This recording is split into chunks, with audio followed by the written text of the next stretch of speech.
yo, ay, ay, yo, ay, yo, ay, yo, ay, ay, yo, ay, yo, ay, yo, ay, ay, yo, ay, yo, ay, yo, ay, ay.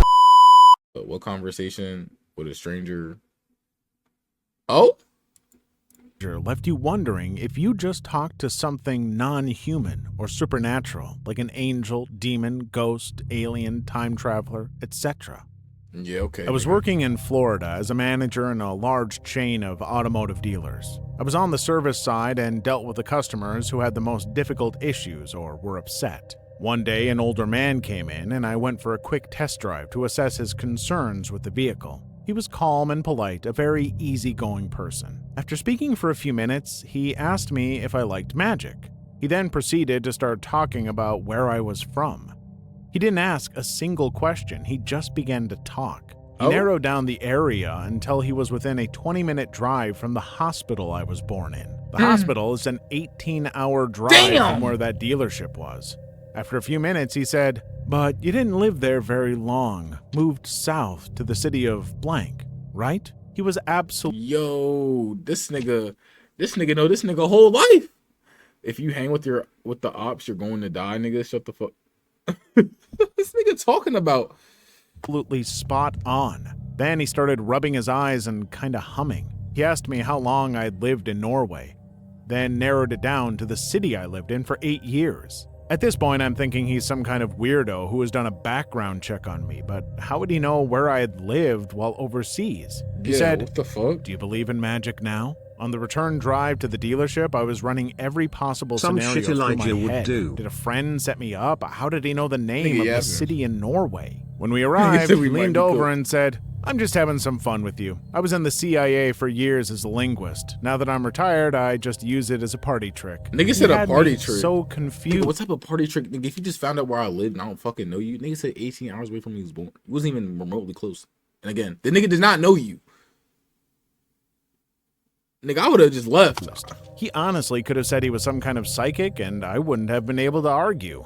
One evening in the winter, I didn't leave work till almost 7 p.m., so I was walking home and thought, F it, I'll cut through the park and get home quicker, even though it's really poorly lit. A couple of minutes into the park, I could hear a group of people behind me and in front of me and was thinking, F, I'm going to be jumped. Up ahead, there was a lamppost with a CCTV camera on it, so I thought I'll stop there and at least I'll get jumped on camera. As I stood beneath this light, this really tall woman jogged over and stopped next to me. I'm 6 feet tall and she was way taller than me. She asked me, "Is it okay if I walk with you?" The fuck? And I was like, sure, okay, I guess. She walked with me to the edge of the park talking about how dodgy the park was at night.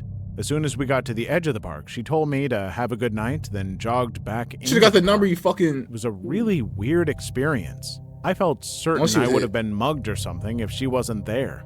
I walked through that park every day for about a year and never saw her again. The story is hard to... What? How the fuck is that? So you thought she wasn't human because she was tall and just wanted to walk with you, my nigga? How the fuck did this make the video? Hello Reese, I am back. Why is her hat on? My god, this...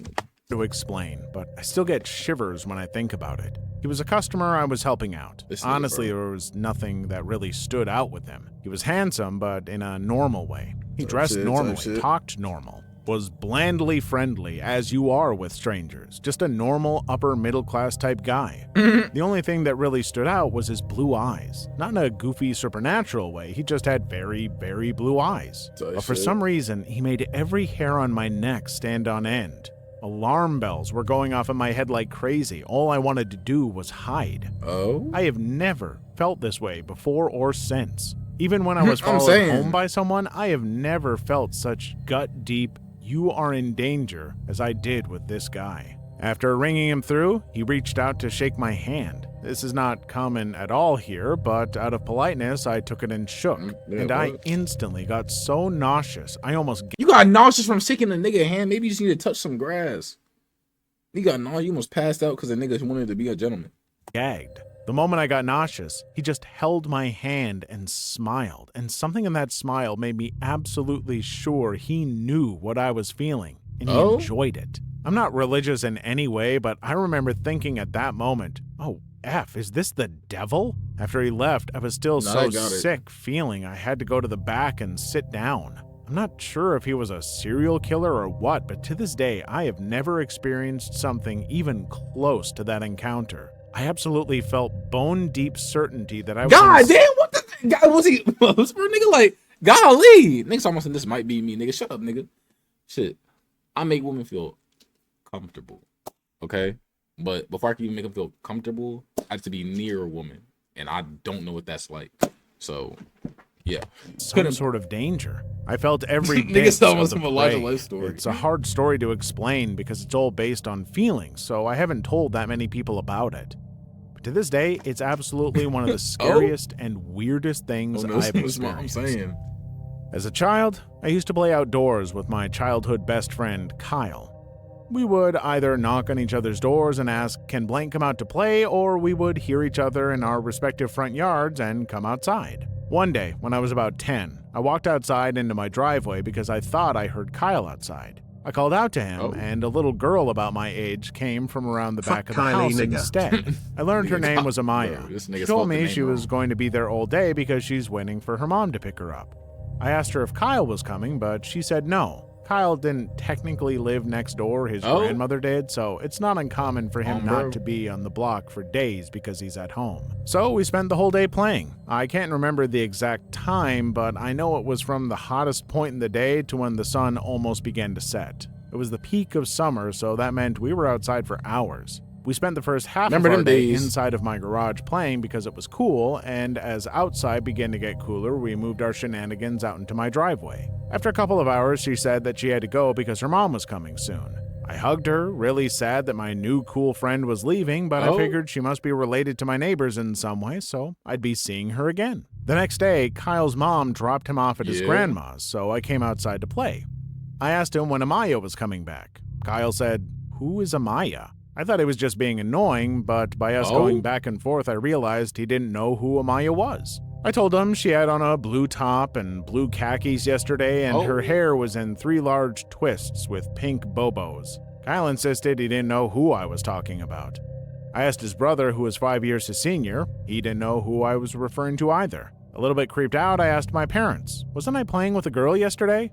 My mom and dad had no idea what girl I was talking to. They thought I was outside in the garage playing by myself. Hell no! Hell no! Hell no! Hell no!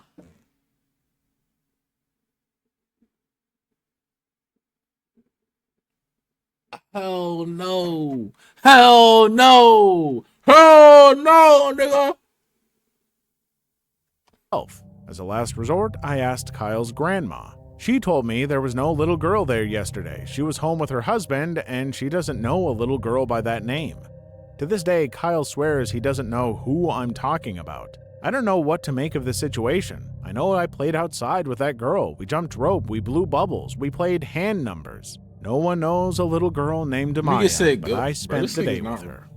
Back in 1997, I was aged 8. I shared a room with my younger brother, who was 4 at the time. We used to have our grandparents over for dinner most nights, and it wasn't uncommon for them to stay longer after we had gone to bed. They would come and kiss us goodbye in bed when they were going to leave. This one summer day, I woke up during the night and saw my granddad. It wasn't unusual, like I said. I said, "Hi, Granddad, are you leaving now?" He came and sat on my bed and said, "Yes, I'm saying goodbye for now." He kissed me and then went and sat on my brother's bed and said kissed him as well. Then he left. My childhood intuition picked up that he was a bit sad. The next morning, I went into the kitchen to find my mom crying. She told me that my granddad died last night of a sudden heart attack. R.I.P. I said, Gramps. "How can that be? I saw him last night. He came and said goodnight to me." My mom said that my grandparents left shortly after I went to bed last night. I also remember that my grandpa said goodbye and not goodnight. It was quite a shock, but at the same time a little comforting too. I don't remember a lot from my childhood, but this is a memory that I won't forget. What the fuck? Yo, I ain't gonna lie, bro. I ain't gonna lie. That shit would. Yo, I would be. What the.